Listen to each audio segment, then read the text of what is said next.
दोष कौन? घीओ सलितार दोष कौन?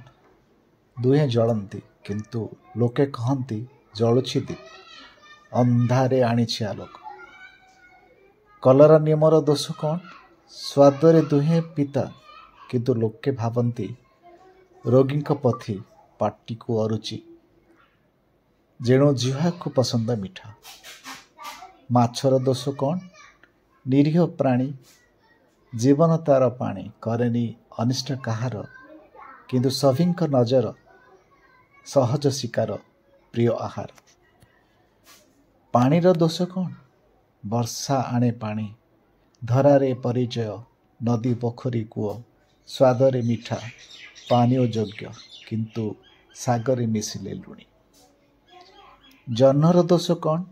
ता देहे भी कलंकर दाग, जेमिति सजा प्राप्त निर्वासित, अंधार दिगंते खोजुछि निर्दिक, आखिरु झराए शिशिर लोतक किंतु हजि जाए से ज्योत्स्ना राते लुचाई निज मुख।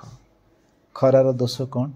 धरा कुदी उष्मता आलोक, तार उष्मता ऋतुर आयत्ताधीन, ऋतु निर्धारे निज तापमान।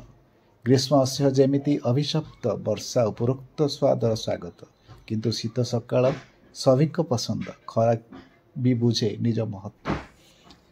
पवनर दोष कौन? प्रकृतिर जीवन कृतित्व उग्र, तार प्रलय रूप अथवा बहुधाय अहरह मंद बलय किंतु पवनर आनंद नियंती प्राणी मानव। ग्रीष्म काले